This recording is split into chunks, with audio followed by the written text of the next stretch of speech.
第49页阅读测验，微型科技大突破，到底还可以变多小？ How small can technology get? Over the decades, computers have permeated our lives to an astonishing degree. When the first modern computer was conceptualized and built in the 20th century, it was so large that it took up a whole room. Over time, the technology shrank. First, computers became small enough to sit on a desk and be brought into the home. Then, they were made lightweight and portable, giving us the laptop. Today, most people have something even smaller, a smartphone that can fit into a pocket.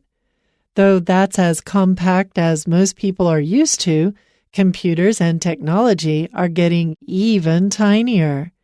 One of the tiniest forms of technology available today is the microbot. A microbot is a very tiny robot, a machine programmable by a computer that is built to perform specific tasks.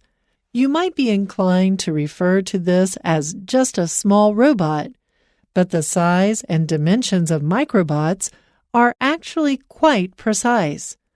A microbot is less than 1 millimeter in width, approximately the size of the tip of a pencil.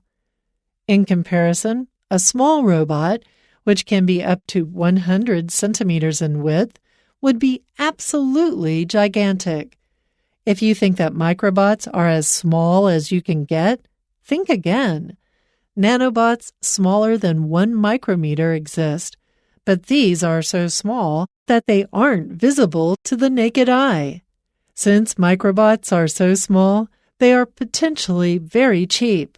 Scientists and engineers working to develop these microbots believe that they could be useful to explore environments or areas that are too small or dangerous for people.